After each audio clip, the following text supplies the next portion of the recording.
All right, in this video, we're going to look at two new factoring patterns, difference of squares and perfect squares.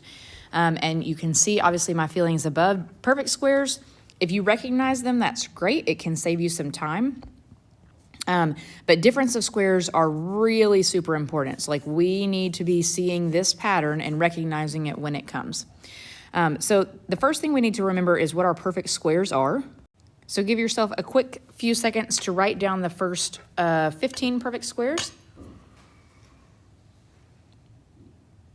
All right, and here they are if you want to check and make sure that you have them correct in your notes.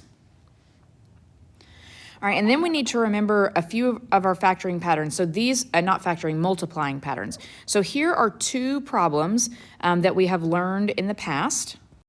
All right, this first one is going to be a factor that's being squared. So remember, that means that this factor, 5x minus 2, happens twice, and we're going to just distribute and multiply that out. So notice when we do that, we're going to get this 25x squared minus 10x minus 4. Notice that we get this double that happens in the middle.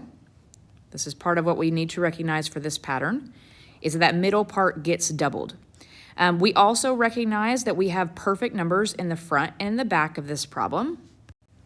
So we can summarize this rule by saying when we have a factor that's being squared, we get a trinomial in this kind of format. All right, so that's going to be helpful for us when we're trying to factor and go backwards, because what we're about to practice is something that's in this, recognizing something in this format and factoring it into a perfect square factor.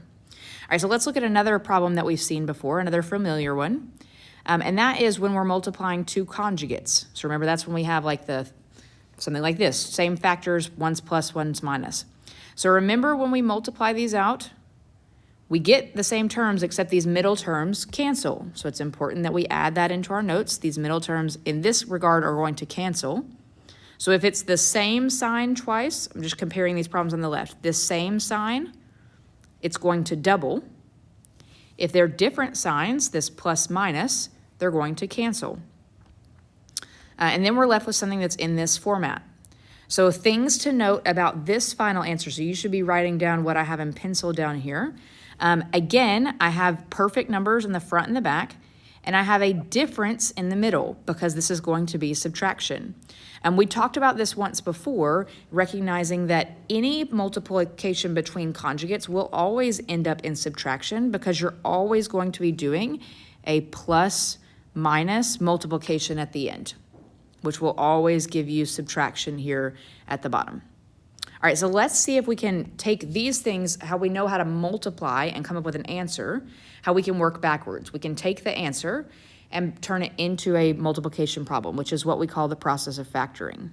All right, so like I said, the difference of squares questions are the most important, so I'm going to spend most of the time on that, and then I'll come back at the end and we can add an example just so that we can recognize the perfect square problems. All right, so notice that all of these problems that I've given to you right here on the left, sorry, I lost my pointer. All of these problems all have perfect numbers, 36, 4, 100, 25. This one is a 1. And also, they mostly all have subtraction. So we're about to notice a pattern in how we can factor these. I'm not going to do X game with these. I'm just going to factor them. So notice this first one becomes 6x minus 11 and 6x plus 11.